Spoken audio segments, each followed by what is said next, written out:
Welcome to the Deep Dive, where we take complex information, break it down, and find those critical nuggets you need to be truly well-informed. Today, we're plunging into something pretty vital for anyone involved in domestic energy efficiency.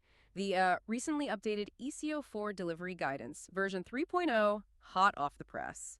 Now, if you're in this space, you might be thinking, oh, great, another update. What's actually new this time? And, why should I care? And that's exactly what we're here to do today. We've got the latest guidance docs from Ofgem, including their summary of updates, and we're going to unpack the key revisions. What do they genuinely mean?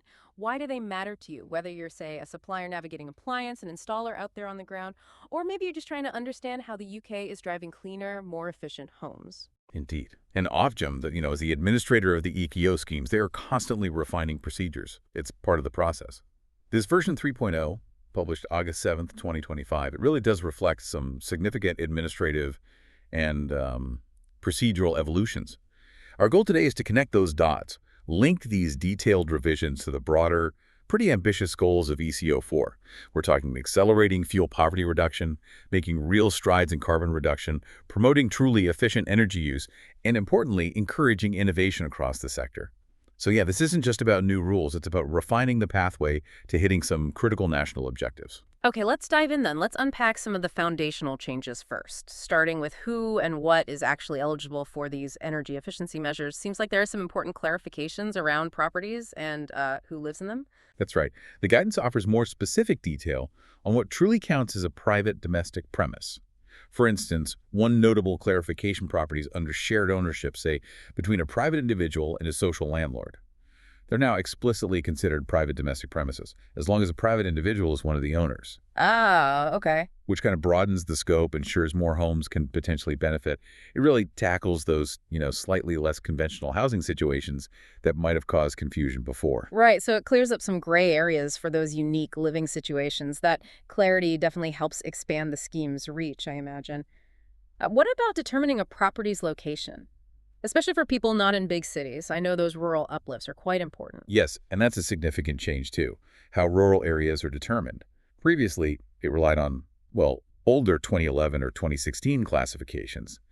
Now, from August 1st, 2025, suppliers must use the ONS postcode directories RU11 IND or RUC21 IND codes. Oh, okay, what are those exactly? They're essentially just updated classification codes from the Office for National Statistics. They give a more current, more granular picture of whether a postcode falls into a rural category based on things like population density, settlement patterns. It just ensures that measures get installed in genuinely eligible rural areas using more recent data. Makes sense. Which is crucial for accurately applying those uplifts, especially for properties in Scotland and Wales. It's about getting the right support to the right places, based on the best available geographic info. Yeah, that geographic specificity is really key for effective targeting.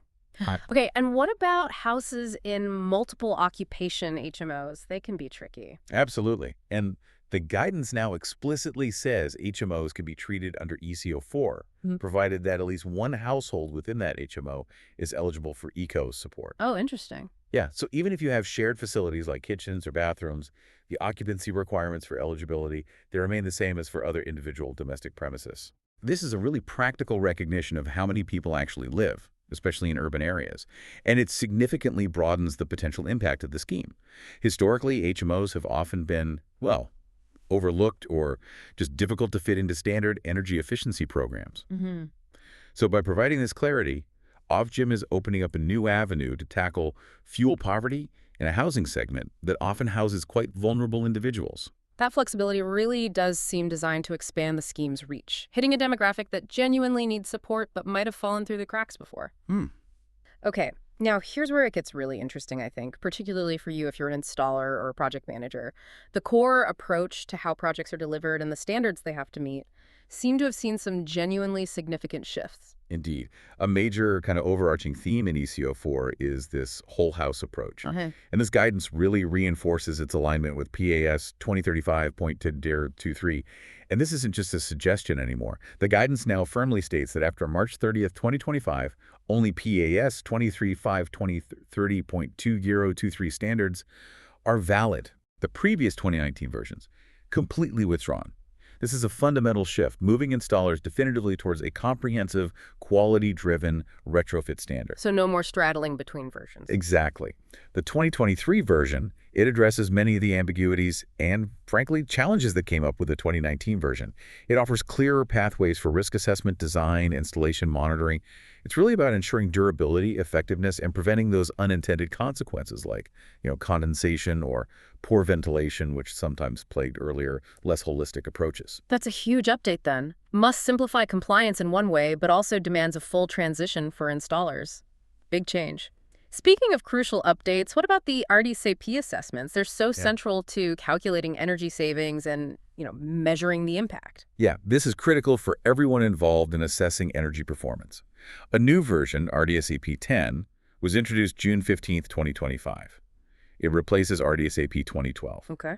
Now, there is a transition period until January 29, 2026, where either version can be used for the pre-retrofit assessments. However, after that date, all new pre-retrofit assessments must use RDSAP 10. No exceptions. And critically, for consistency, the post-retrofit assessment must always use the same RDSAP version as the pre-retrofit one. Okay, that makes sense. Yeah, and this isn't just a technical tick box update. RDSAP 10 offers more nuanced modeling capabilities, particularly for a wider range of low-carbon heating tech, electric vehicles, smart controls. It gives a more accurate picture of a home's energy performance. So that consistency ensures the measured improvements are directly comparable and genuinely reflect the impact of the measures installed. So a clear timeline there, emphasizing robust, consistent measurement. Good. And I heard there's also a new requirement about how consumers contribute financially, something about transparency. Yes, exactly. From May 2024, operatives are now required to input the actual financial amount the consumer has contributed towards the installation of any ECO4 measure. This goes directly into the Trustmark retrofit portal, and this information must be accurate. Ofgem, or DESNZ, that's the Department for Energy Security and Net Zero, they may request evidence, like invoices or bank statements, just to verify it. This reflects a significant drive towards greater transparency in project funding. It's really designed to prevent situations where consumer contributions are unclear or maybe potentially misrepresented. Safeguards both the consumer and the integrity of the scheme. It's about clarity, who's paying for what. That makes perfect sense. Transparency is absolutely key, especially with public funding and consumer involvement involved. Okay, let's tackle one of the most impactful areas, heating measures. What's changed in how these are approached, especially for off-gas properties, which are often the toughest nuts to crack for decarbonization? Yeah, this section has seen some really substantial revisions, particularly for those off-gas homes. The guidance introduces a very clear hierarchical approach for heating measures now. It's a big step towards prioritizing decarbonization. So hydronic heat pumps, that's your air source or ground source heat pumps, they are now established as the primary heating measure. The first thing to consider for off-gas homes, that's level 1. Okay, so heat pumps first. Exactly. A direct push towards cleaner, more efficient heating. If installing a heat pump isn't possible, then you move to level 2 options. These include things like district heating connections, DHC, but crucially not those fueled by coal, oil, LPG, or biofuels. Right. Or biomass heating systems like wood fuel boilers. But those are specifically for rural areas only. Right. Only if those first 2 levels are genuinely not feasible do you then move down to level 3. And this level includes things like repairs of existing renewable heating systems or district heating connections, or even electric storage heaters, ESH, and other electric heating systems. So it's a very specific decision tree, prioritizing the lowest carbon options first. That's a really strong signal for decarbonization, isn't it? And what about those repairs for oil, LPG, and biofuel boilers? They were disallowed before, and I know that caused some debate.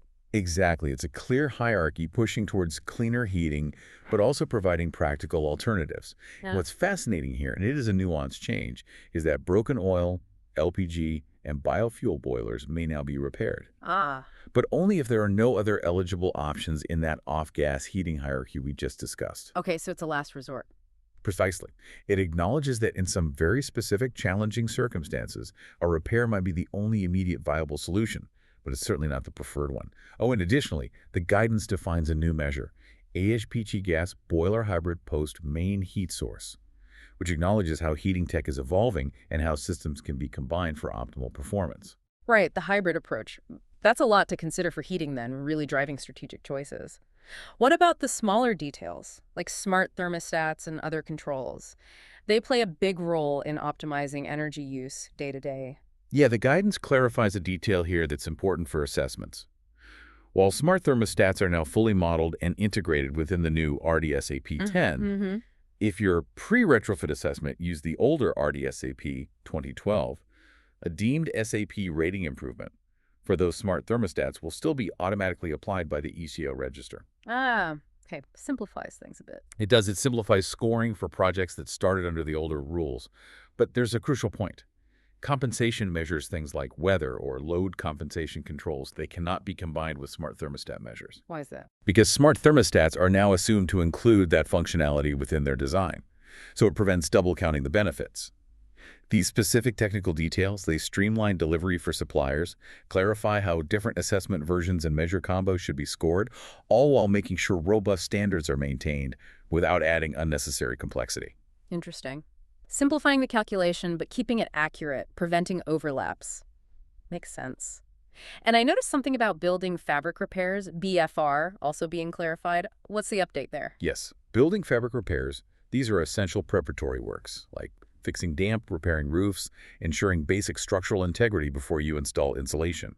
These BFR cost increases are now eligible for owner-occupied properties with a starting SAP band of E, F, or G. Those are the least energy-efficient homes. Right, the ones that need it most. Exactly. The guidance now includes a specific formula for calculating the BFR uplift. It's based on the midpoint of the actual spend cost range category and a fixed cost per pound of bill saving, which is set at £17.83. There's a cap, though. The highest assumed BFR spend per property is capped at £1,500. Okay. And the total scores from BFR are also capped at 0.5% of each supplier's total obligation. This provides much-needed clarity on how these essential prep works crucial for the long-term effectiveness of other measures are valued and accounted for within the scheme. It really acknowledges that you can't just slap insulation on a leaky, damp house and expect it to perform well. You need the basics right first. Yeah, absolutely. Okay, this next section feels really important, all about ensuring the integrity and proper execution of the scheme. Really speaks to Ofgem's focus on accountability. What are the major takeaways regarding compliance, especially around documentation? This area has seen truly substantial updates, reflects a very strong emphasis on fraud prevention and data accuracy.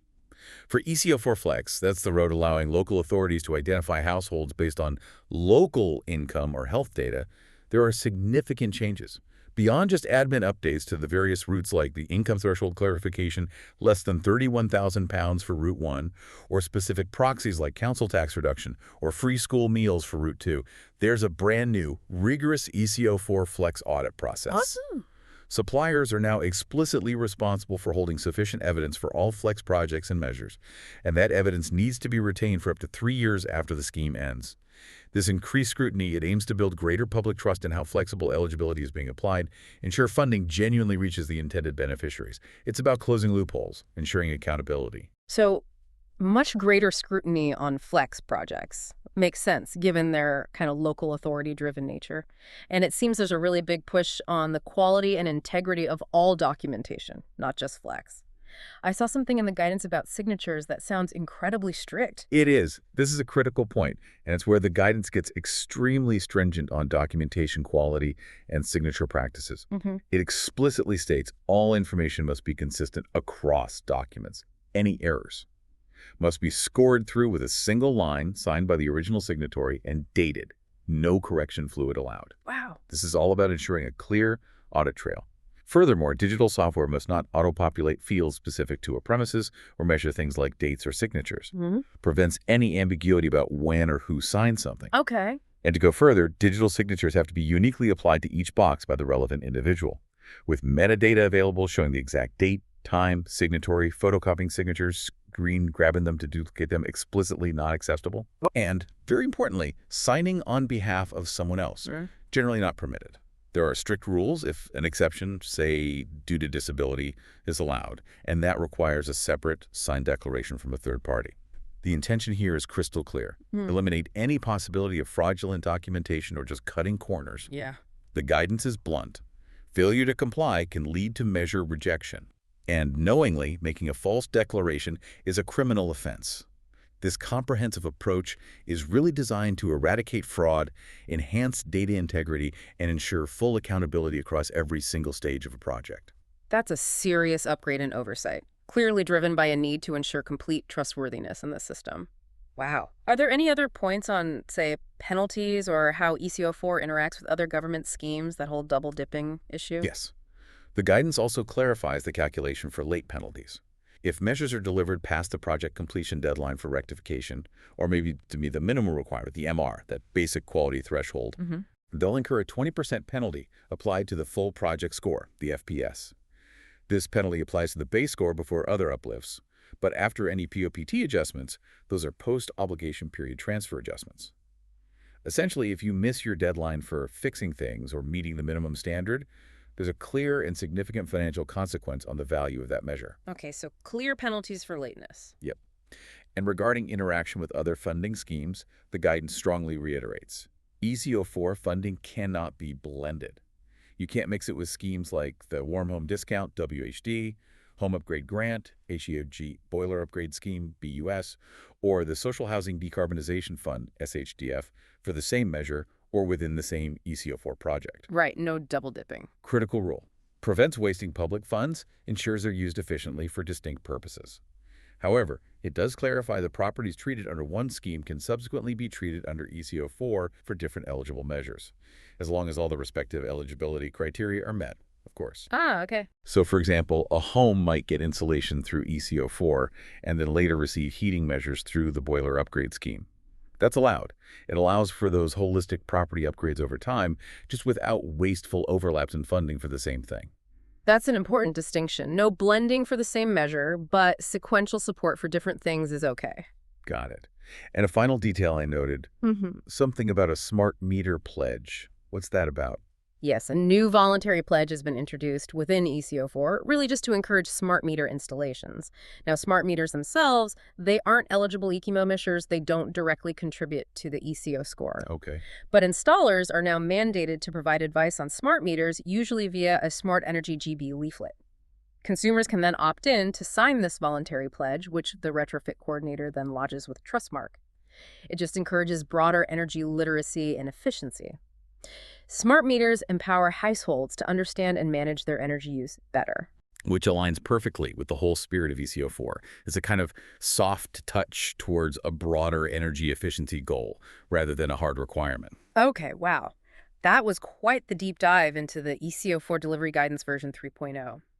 From those granular details about premises eligibility and that mandatory quality-driven shift to PAS 2035.3023, to the complex new heating hierarchy for off-gas homes, and especially those really, really stringent new rules on documentation and signatures, it's clear that Ofgem is continually refining the scheme, aiming for, greater efficiency, integrity, and genuine impact. Absolutely. And if we connect this back to the bigger picture, these revisions really underscore a deep commitment, not just delivering energy efficiency measures, but ensuring they are of the highest quality, that they're properly accounted for, and genuinely contribute to the UK's energy security and net zero goals.